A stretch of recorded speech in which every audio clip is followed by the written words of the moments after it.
you haven't guessed by now, this is Viva Aaliyah. Yes, we are very excited for today's episode. Season 3, episode 3. I've got my new backdrop up. Talk to me about and tell me how you like it. As you know, we've been using kind of different color backdrops, but today we're going virtual, bitches. V is for virtual today. I am very excited to interview this beautiful human being. I was very lucky to interview his counterpart in Boylesque, New York, Milo Pony, in season 1. And now I get to talk to this gorgeous person. So before we get started, I want to talk to y'all about a couple things coming up. In 2 weeks, exactly 2 weeks from today, we are going to have a benefit on Viva Aaliyah for me. We are going to benefit my journey to National Entertainer of the Year. It is a virtual benefit show. The show is going to start at 7:30, so make sure that you tune in a little early that day. I have entertainers from all across the country and around the world. I have the legendary Jimmy James is going to be singing his Fashionista. Stormy Maya, another R&B recording artist. We have Maya Douglas. We have Shay Larice, who was on the show.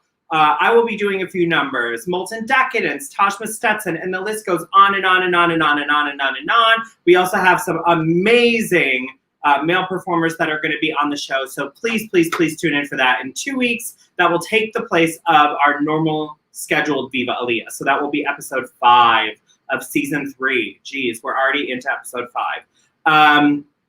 The other thing that I want to bring to your attention, I know I put another graphic in there, and it's lapsing my mind right now. So we'll get to that here in a second. All right, I'm going to bring our guest on to the screen because I cannot wait. This beautiful soul is a lot of fun. We had a cute little chat backstage, and I want y'all to put your hands together, clack your keys, for the gorgeous, gorgeous Twinky Boots. Yeah. Hi. Entrance. I was like, a reveal. It's part of the life. I love a good reveal. How are you, babe? Great. How are you? I am living life, drinking it up. I was just telling you backstage that I'm getting my body in pageant mode and trying to get back to a non-COVID weight. And so Saturdays are my only days to drink. So I'm having a little French martini. And you also have a drink in hand. What are we drinking today? I am drinking raspberry lime seltzer. So you're drinking responsibly and I am getting trash. Well, cheers to you. Own, right? Yes. Yeah. Cheers. Cheers to you. I'm so excited to have you on the show. So excited to talk to you. After I sip, a little bit more about Boylesque and what it entails, and Boylesque NYC, and you as an entertainer. So, I want to ask to you. I think I asked the same question of Milo. To you, what makes a Boylesque entertainer, and how do you get into it? That's the first question. So, how did you get into it? Milo and I have a very similar entrance into the Boylesque scene. We both got our start dancing in Broadway Bears. So we were both part of the ensemble of dancers that were performing at the show every year at Roseland and then Hammerstein Ballroom. Milo's done it for almost 10 years. I've done it for 6 years. And when we kind of crossed paths over the course of that, he had kind of toyed around and mentioned that he was thinking about doing some solo burlesque. And I was like, well, that sounds fun. I haven't even thought about doing it any other times besides the once a year when we do Broadway Bears. And he was like, well, I have a show coming up pretty soon. Why don't you come? And I was like, sure. Yeah. Give me the info. And you know how you tell your friend and they're going to, that you're going to go to their show and blah, blah, blah. And like, that person's like, you're never coming, whatever. I'm pretty sure Milo thought I was never going to come, but nope. Brought a friend. We went, the first number happened. And my friend turned to me and was like, why aren't you doing this? And I was like, well, I I don't know. Why don't I do this? And so that night he was dancing with a group that has since disbanded, but I reached out to the owners of that group and said, how do I get involved? Or is there an audition process? When are you having auditions? If there is, I would love to be involved. I've been dancing for so many years at this point. And I just would love to dip my toe in the water if this is something that you would be interested in having me in. And they got in touch with me, had me meet them at therapy the next day. I walked in, they said, you're hired. And I was like, you don't even know what I do, but okay, great. And I created a show, a name, and started performing with them the following month. So I jumped straight in and just said, if I'm going to do this, I'm going to just cannonball in and roll with it. And I did. And that was 5 years ago. 5 years ago.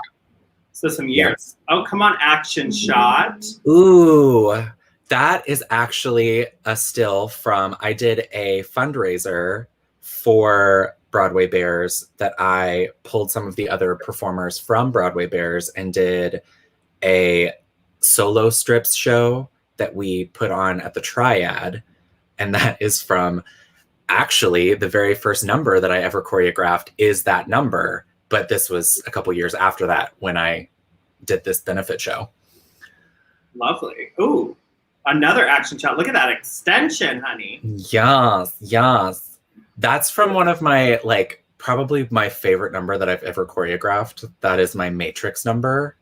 Like Neo Matrix, yes. All right. Yeah, that's a number that I've actually performed all around the world. Because I've done that number in Vienna, in Toronto, I was supposed to do it in Portugal, but COVID happened and I didn't get to travel. But done it in Boston, Philadelphia, like all over the US and other countries. It's crazy, but what would you say is kind of like, what's the difference? I'm sure people are wondering, and we have 22 episodes in each season, and so I'm not sure people remember, and I don't even remember if I asked Milo this, but to you, what is the difference between go-go dancing and boylesque dancing? So I've done both. I was a go-go dancer for years. I used to actually be the go-go dance manager for Thursday nights at XL nightclub. Okay. That's how long ago I was doing that. Oh my God. I started go-go dancing just because I was like, I started go-go dancing when I was living in Orlando before I moved up here. And I did it because I was tired of feeling like a child all day because I worked for a well-known mouse. And I was just like, I didn't want to pretend that I was a child all day anymore. So I decided I would go dance at night and then be a child all day. And when I moved to the city before I had a job, I happened to be at a party that Justin Luke was producing. And I walked in and he was like, do you have a job? Are you dancing anywhere right now? And I was like, I don't know you. And I don't know what this means. Because I was like, are you a casting person? Like, did I audition for you earlier this week? I don't know how you know me or how you know that I dance. He meant go dance. And I said, no, I'm not dancing anywhere right now. And he said, great. Can you work Thursday? And I said, that's in 2 days. Yes, I can. I sure will. And I will. And so I started dancing for him. And I feel like, to get back to your actual question, go-go dance and burlesque, go-go dance is more like feeling the music and freestyling and kind of living for the party, whereas burlesque is more about teasing and showing the art of taking clothing off rather than just, most go-go dancers I know, and even when I did it, started in very little, and most burlesque costumes can range from full ball gowns to like bedazzled tuxedos that strip down to thongs. Like, it can be a true. lot. Yeah. And that's part of the appeal of it for me, is like getting to do those big over the top costumes and coming down to like the sexiest parts. Word. I love that. I love that description and how you kind of like you almost worked the costume off in your speech. It was kind of right. A little fever over here. So glad you asked this question. I wanted to know myself. So Sheena, that's actually my cousin asking in or messaging in. So yeah, people really want to know the difference. So you started as a go-go dancer. You went into Boylesque. Did you and Milo meet since you're co-founders of Boylesque New York? Is that where you met each other? Well, we met doing Broadway Bears. Ironically, we met at a Christmas party of like a few months after Bears. Like, we had seen each other in different numbers and knew of each other, but had never officially met. And we met at a Christmas cookie exchange party. Word. If you have never been, they are amazing, especially if you love Christmas cookies, because all you do, this is such a tangent that we're going on, but whatever. I'm a big fan. Let's do this. Oh, great. Awesome. So you would love this party. So you make like 3 dozen to 5 dozen cookies of one type to take to a party, and you bring your Tupperware, and then you fill your Tupperware with cookies that other people make. So you get like a whole variety of Christmas cookies to bring home. So you make cookies, other people make cookies, you bring home cookies, and it's wonderful. And that's how Milo and I actually met. Dominic and I are in the background taking notes right now, so we can fill each other's boxes. I like this. I like this. I'm sure you could do it with like, it's like any kind of potluck situation. Like, you can just turn any party into a potluck. And we're coming back into a time when we will be able to have cookie parties again. Right, exactly. And gotta have all that lined up and ready. You've been doing a lot of virtual parties, Yes. You've been doing a lot of virtual shows. I'm just gonna kind of go into that really quick. And you and Milo host Hard Drive, and you've been working with some very well-known queens as your hosts. But what got you outside of COVID? What kind of like? How did you come up with the name Hard Drive? Has your performance style changed? How hard is it to perform to like a camera? I know this is like something I had to learn. So. Yeah. No, that's a great question, actually. So Hard Drive came about, all of our shows that we've ever had, we kind of title as like little nods or little naughty nods. Like, our main show that we have, our company is called Members Only Boylesque. And so our main show that we actually won a Broadway World Award for is called Only Members, because twofold. So it was a play on like OnlyFans, because that was becoming such a huge thing at the time when we were introducing our show. And member is another innuendo for a male genital. So we were like, our show is male presenting, or most of our show is men that are performing in it. So why not play into that? And it's Only Members. So that's our live show. We did a little pop-up show that we titled Private at one point, because that's another like nod to genitals. And then we did an Instagram live show that we called Round the Globe, because it was globes are butts, and and globe, because we were doing a show literally around the globe. I had a friend from New Zealand in the show, a friend from Italy, and 2 friends from California, and we bounced to all of those different places while our host was doing it all on Instagram Live, going above and beyond, really, to do that. And then Hard Drive, we wanted something, because it was all based on the computer, we wanted something that was kind of a nod towards like hard tumescent, whatever, however you want to say it. And hard drive is where you store all of your, lack of better word, porn. So we were like, hard drive, got it, done. You can say whatever you want to on the show, by the way. Penis, Great. dick, ass, all of those things. I'm not having. Well, go ahead and get them up. I was like, I wasn't sure. I'm like, we didn't discuss that beforehand. So. Dominic's in the background going, okay, Aaliyah, you can stop now. I'm sure people's grandparents watch this show. Right. My parents might be watching the show. I don't know. Hi, Twinky Boots parents. If you are, say something in the comments. Yeah, if you are, please send a comment in. We would love to chat with you. Would you say that there's a certain stigma around boylesque in the community that is kind of something you would like to disband right now? There's a lot of mixed like things that are around boylesque, especially. How do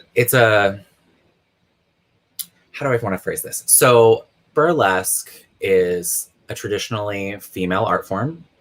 And so when male performers started coming into it, it kind of automatically just assumed that either the performer was gay or that they wanted to be a very feminine performer. That was, and so it's almost teetering on drag when it gets to that, because a lot of drag performers are female presenting or female impersonating. So the main stigma behind boylesque is that all the performers behind it want to be more feminine or perform more feminine. And part of what I love about the performers that I've met from around the world and that have done our show is that there is this very diverse spectrum of masculinity as far as performance goes. Like I can do a number like you've seen with my Matrix number where I'm in combat boots and flipping around doing martial arts, and then go from that to a number where I'm in thigh-high heeled boots and like just playing around with all of these different avenues within exactly those boots specifically, that I can play around with all of those different elements within the spectrum of sexuality and masculinity and femininity, like blending all of that together. And that's what makes Twinky Boots specifically. Some other performers that I work with and have used in our show are specifically masculine performing. Like they do all like bro-y type stuff, like if for lack of better terms, like they're very like jock-centric in their numbers. And I love that we can have all of these different types and that it's all still under the same umbrella of boylesque, burlesque, all of that. So it's there's a flavor for everybody. Yes. Speaking of flavors for everybody. You know what's funny? I have met and hung out with the guy in orange. I do not remember his name. Oh, Abel? Love him. Abel, yes. I've hung out with him. And obviously I've interviewed Milo, and now I've interviewed you. So I just need to meet the last three. Yeah. So you just need to meet Jackie, Jason, and Spooky. Ooh, come on, Jackie, Jason, and Spooky. That's amazing. Yeah, no, I love that you have, first of all, gender is a social construct. And exactly. That's been said 1.5 million times around the world. But we're saying it on here today. That it's a social construct. There is no such thing as like one or two genders. So I love that you are paying homage to everything you feel inside and being able to express that outwardly. And also, gay men are not just attracted to, or non-gay men are not just attracted to one sort of individual. There's a plethora. I love a good, I always call them blouses, because a little ladylike, but loves to. I'm wearing a blouse right now. Yeah, blouse right now. It looks like a blouse, but it's a dress. I love that blouse also because the fringe. You put fringe for me, and I am in love. So it moves. In the shows. What? Have you worn this ensemble in your shows? I have not worn it in any shows. I actually wore this. The last time I wore this was when I won my second Glam Award for burlesque. I needed something to wear, and I was, yes, that is the perfect picture to show it because that's the last time I wore it. Oh my god. And it's wonderful. Thank you. I needed something to wear because I was like, what if I win? I didn't think that I would win a second time. And I had totally convinced myself that it was going to either Milo or one of the other members from our show that does our show a lot, Jack Barrow, because we were all three working a lot more that year than we had the previous year. So our names were a little bit more established and we had more connections within nightlife. So I kind of assumed that it was going to go to one of the other two rather than me again. And I was like, I have nothing planned. I need to figure out what I'm wearing because this is it just in case that I win. And I was walking by, there's a store down in, I guess it's technically Soho, I guess, maybe. But it's called The Absence of Color. And I thought it was hysterical because everything was white or black and white. And I was like, you know what? I'm going to walk in here and see if there's anything that I like. And this was literally right inside the door. And I said, I will need to try this on, please. Thank you. And the woman was working was like, yes, I love that. Let's put it on you. If you need help zipping it up, let me know. And I was like, okay, great. I put it on and I go, this is definitely what I'm wearing. I love it. And you, so you said you have like multiple different characters that you play within your routines. Is there one? Would you say you're in one style of performance outside of just boylesque or burlesque entertainment? Would you say that there's like one that you gravitate towards more often? Well, my background, so I've been dancing now professionally for 16 years. Oh, wow. And I started in kind of a musical theater realm. Like I started in the whole ballet training. And because I started so late, I realized there was no chance I was ever going to be like the principal male ballet dancer because I was so far behind in training. But I noticed that I had a real connection and affinity for jazz dance and musical theater. So I said, well, let's go down this avenue and see where it takes me. And it led me to, I danced on cruise ships on and off for 5 years. I backup danced for different RuPaul's Drag Race queens. I worked, as I said, for a very well-known mouse down in Florida, otherwise known as Disney. And I have it's taken me different avenues that I never would have expected because prior to starting my dance training, I was really focused and thought I was going to be a math teacher. Not kidding. Okay. I thought I was going to go to school to be a college math professor. And basically, I don't know, I guess I really loved Good Will Hunting and thought I was going to be the next Matt Damon, but math genius, not actor. I love that. So not only body, but brains as well. Sometimes I don't use that part of my brain as much anymore, except I use it in the most random times. Like I do figure model every once in a while. And so like when you have to stand still for a very long time, I will stand and do long division in my head without a calculator. Cause I'm like, let's just keep that brain muscle working. I love that. That's so cute. If I were standing there being a figure model, first of all, people would be like, why is this bitch standing in front of us? But then I would think about prepping a pageant, probably. Mm-hmm. That's my entire or what's going to be next on this show are like the two thoughts that go through my head the most often. So yeah, definitely not long division or algebra or anything like that. So more for you, less for me. Yeah. Okay, great. More math for you. Yeah. Great. That's why I don't think about it. I'm not trying to take it away from you. Great. Thank you. Before we take our quick break, I want to ask you, where can people find, obviously we have your social media handles up here, but where can people see Members Only Boylesque? Is there an email address or a website we can put up for you? And it may pop up after the break, but I do want you to say it out loud. Yes, of course. So our Instagram handle is all one word, Members Only Boylesque. Okay.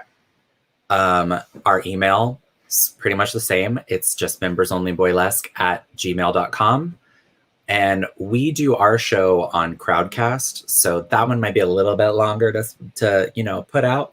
But ours is crowdcast.io/e/members/only/boylesque. And then it will pop up all of our different shows that we've produced throughout all of the pandemic. So that one is basically in code, is what you're saying. Yes. Yeah. But you can find it all on our link tree on our Instagram. So wonderful. We're going to take a very quick break, and then we will be right back with Twinky Boots, and we're going to talk a little bit more about boylesquing. See you back in a minute. Viva Aaliyah is proudly sponsored by Big Girl Nails by Coco. For all of your nail needs, check out @BigGirlNailsByCoco on Instagram. Viva Aaliyah is proudly sponsored by Fierce Drag Jewels. For all of your sparkly needs, check out fiercedragjewels.com. Fierce Drag Jewels is also the crown and jewelry sponsor for the Viva Entertainer Pageant 2021.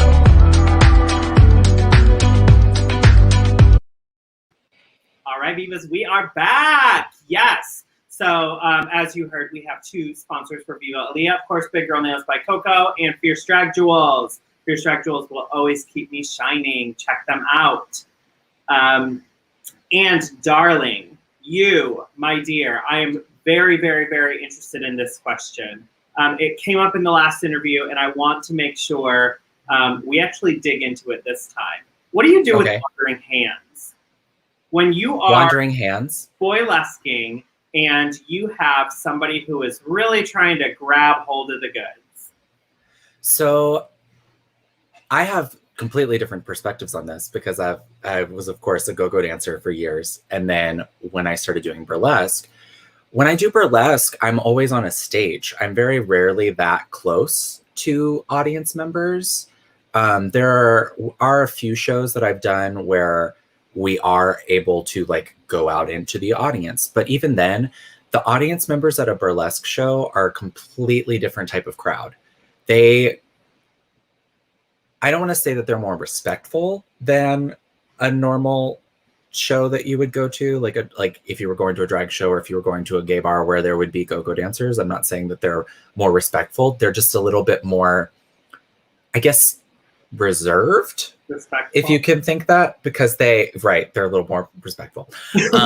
They tend to keep their hands to themselves. Also, most burlesque shows are earlier in the night, so they're not quite as they're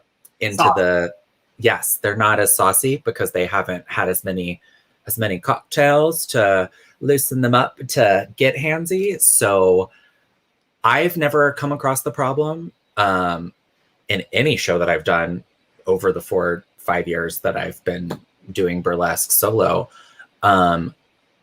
When I was go-go dancing, that is a completely different realm because, of course, when they're tipping, they're getting all up in your business as it is.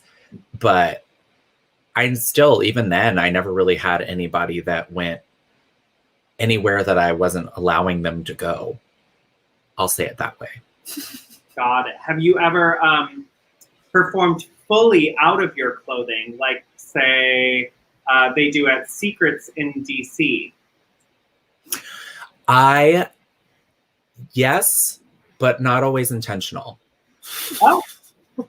So I did a fundraiser show for a nude party that was a Broadway Bears fundraiser that they wanted 2 performers from the show to come and perform, and they would tip as a donation to Broadway Cares. And I said, I will absolutely do that because I already am a burlesque dancer. So 1 more item of clothing coming off, not a problem. I don't care.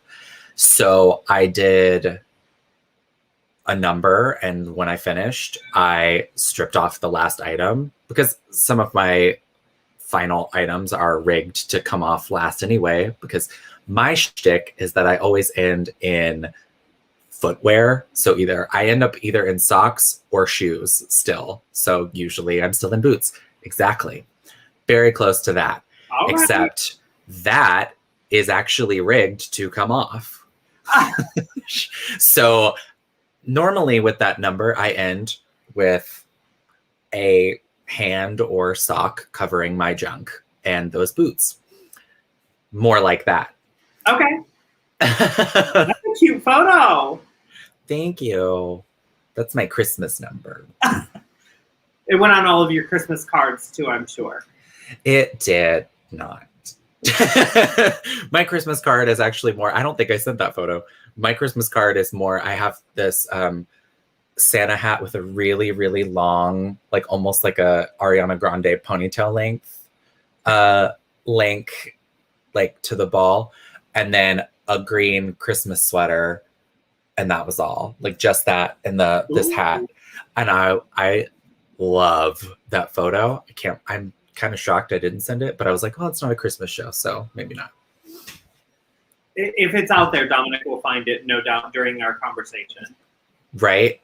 He's like, oh, now I'm on a mission. Okay, great. So if it pops up, I'm going to be very impressed. It was unintentional that you were. Yes. So I've had some costume malfunction. He found it. There it is. There it is.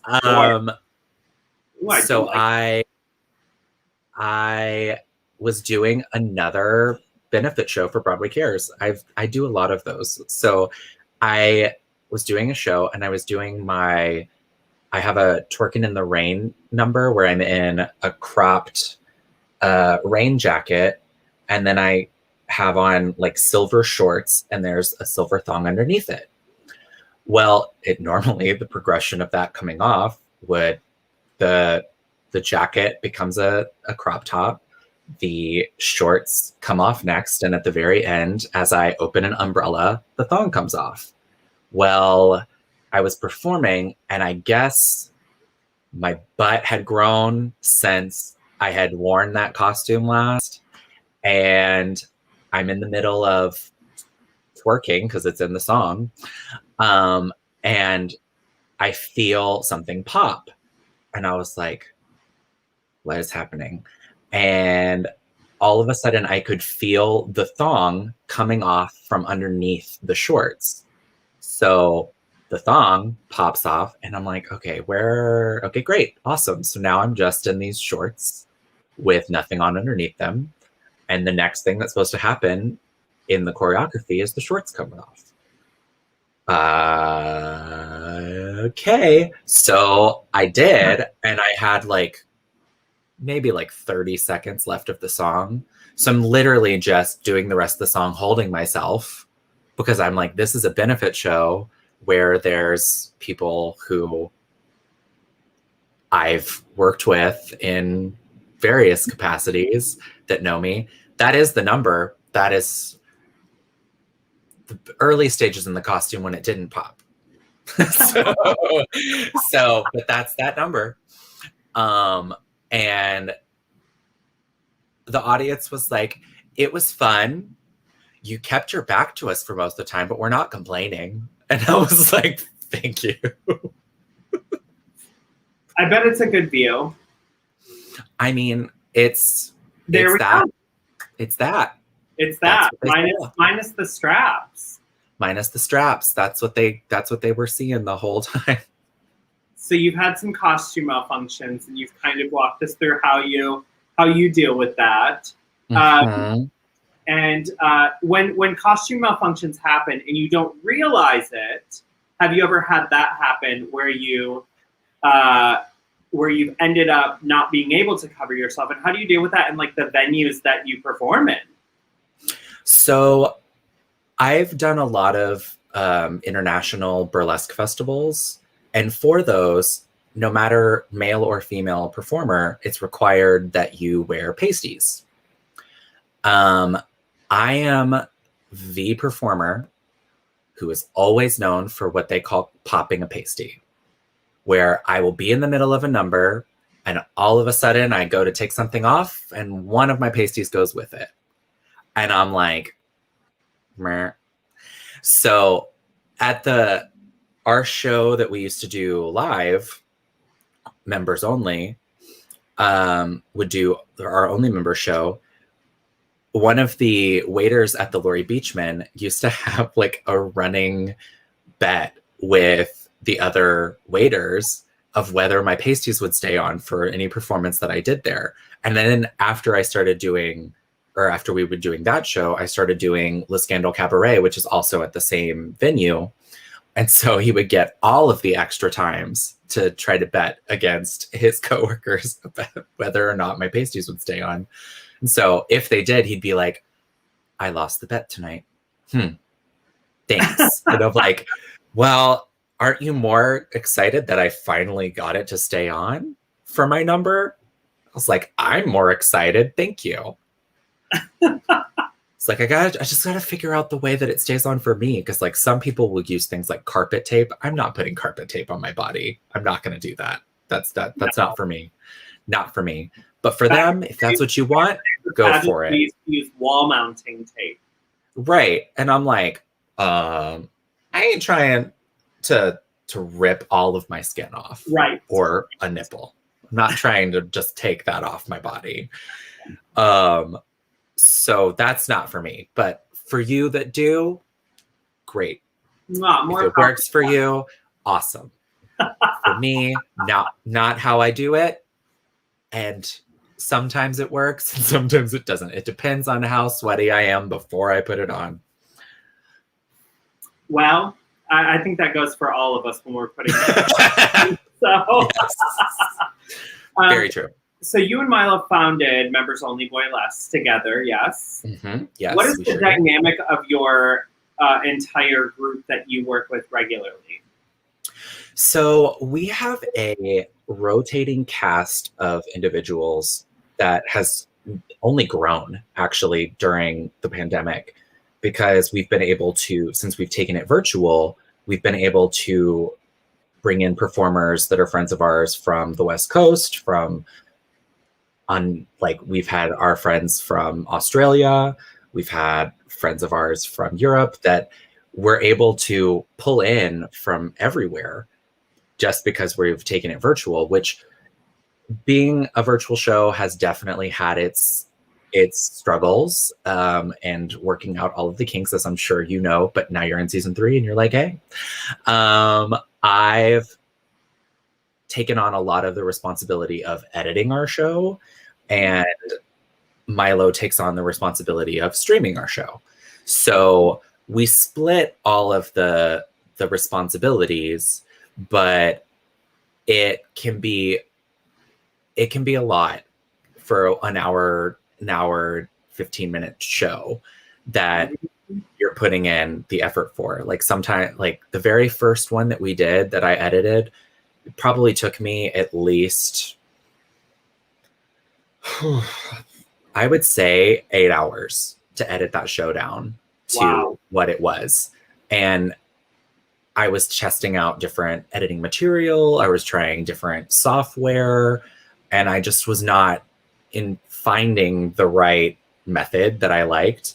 And by our third show, I finally had the groove and knew what I was doing and was able to like get that time down to about an hour to edit the show and then the processing time. So it's been a learning curve, like I mentioned, and it's just continuing to be that, but we've gotten to the point where now it's like a methodic science almost, and we love that. We love it.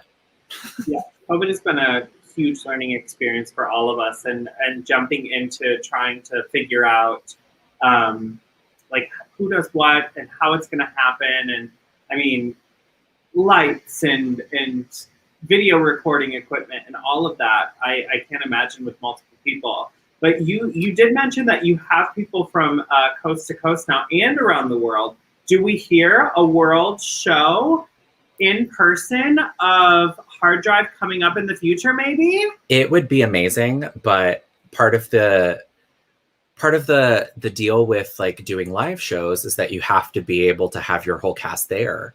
So if our friends, like we've had like some of our friends that are international in our show at the Beachman when they've been in town, if it's coincided with when our show is and they happen to be here, we free up a spot and make them be in our show. Or we just make our show longer and we're saying, hey, we're putting you in the show. And so like some of our friends, like our friend Tom Harlow from Scotland was in the show, and my friend Trigger Happy that was on America's Got Talent was in the show, and he's in Melbourne, Australia is where he's based. So it's like, it's just all over the place. But yeah, I mean, we would love to have our friends that are from all over the country in our show anytime that they're here and able to do our show in person when we can have those again. So there's only world absolutely takeover. Let's do it. I would love it. We also would love to do a world tour. So that's something in the works for down the road. We're just getting it worked. Yes. Yeah, we would love to see it. I have tuned in a couple times, and your shows are wonderful. So if y'all have not tuned in to Hard Drive, please do so. Speaking of Hard Drive, once all of this social distancing, being inside, once people are vaccinated, please get vaccinated, everybody. Once all of that happens and we're able to go back in person, will the digital shows continue? We want to continue doing some aspect of a digital show, whether that be us streaming our live shows so that our friends and family who aren't able to get to the New York show can still see the New York show in some capacity. So we've discussed once the venues reopen and if the Wi-Fi is strong enough in the building, we can stream the show globally so that people can see what our show is live in person, and be able to continue that way. But we haven't fully developed whether or not if we're going to continue Hard Drive once everything goes back to the full in-person show. Because it is a lot to undertake. And part of the reason why we have the availability to do it now is I don't work a regular 9-to-5 job. So I have the time on my hands right now to be able to do it and to be able to edit the show. Whereas once venues reopen, I basically go back to being a full-time performer on days gigging from place to place. So I wouldn't have as much time to put it together. But if the demand is there for it and people want it still, we will continue to do it, I'm sure. Yeah, it's definitely a struggle to figure out. We want to continue our show and make sure that Viva Aaliyah stays alive. We never have had an in-person show, and that's kind of been my and Dominic's dream, to make sure that we're in front of people. But this year we're finding out because I'm going to be traveling sometimes and I'm going to have to broadcast from other places in the US or out of the country, and Dominic travels. So we're just we're figuring it out as we go. So I can't wait to see what y'all do and how it's going to work and what's going to happen after we are back in person. Speaking of what's coming up, what is coming up for you as an artist first? Let's talk about Twinky Boots as a solo act. Yes. So, ironically, you can catch me tonight on Saturday Night Live. Okay. So part of my real life entertainment daytime job is I do work in film and TV. And occasionally they'll call me and ask me to do like background or whatever for Saturday Night Live for their digital shorts and their pre-tapes, occasionally the live show, but usually the pre-tapes. And they called me this week and asked me to do one for this evening's show. So as long as it doesn't hit the cutting room floor, you may see Twinky Boots alongside an Oscar-nominated actor. Amazing.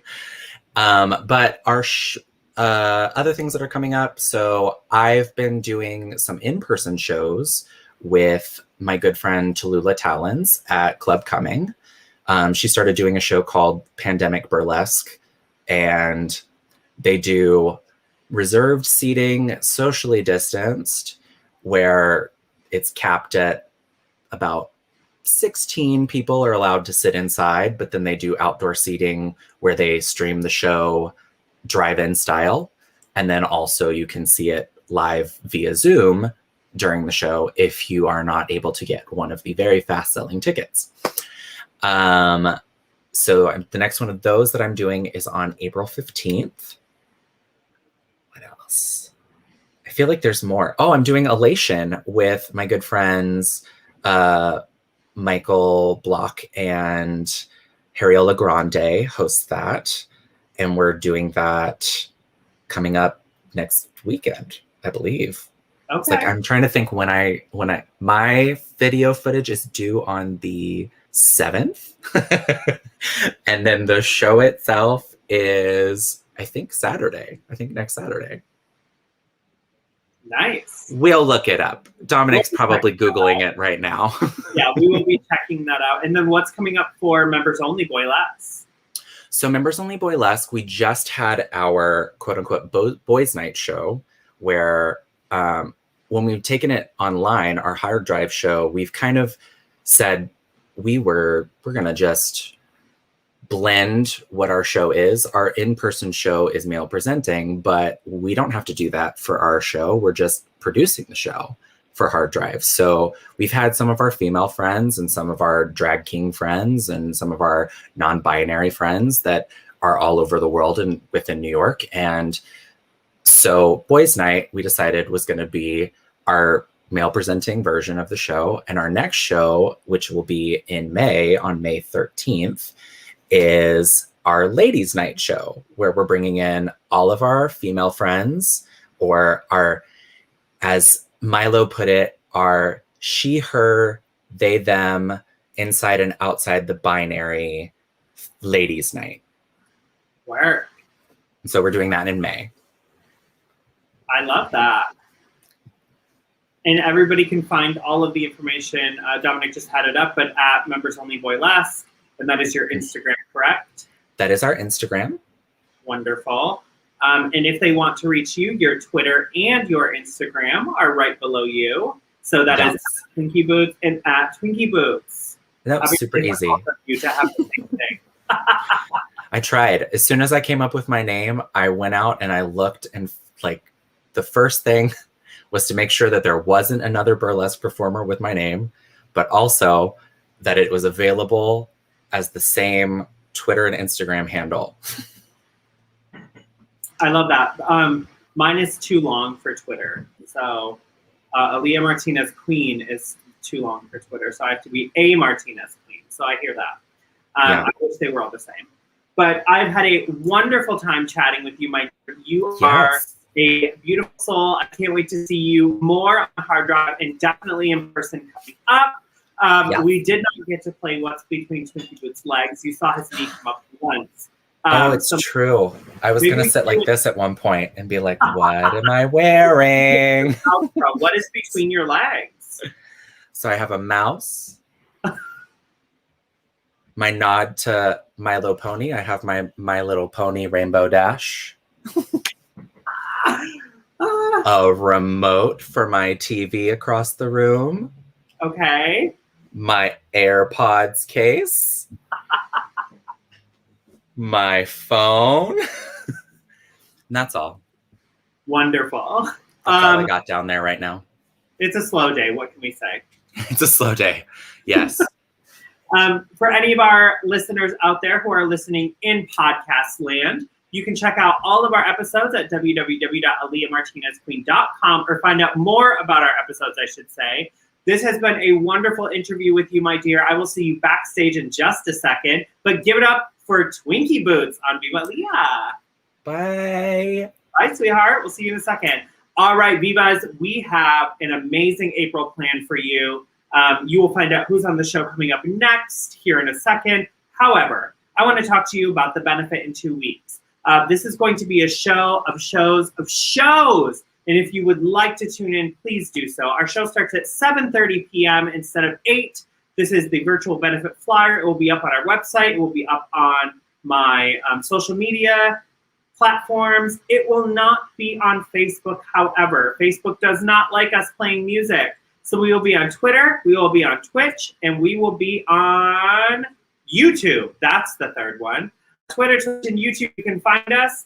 And until next week, I love you all. We will see you then. Viva Aaliyah. Coming up next week on Viva Aaliyah. Next week, we'll be learning about all the things that makes him love his husband. TikTok superstar Trey Serna is going to be on the show.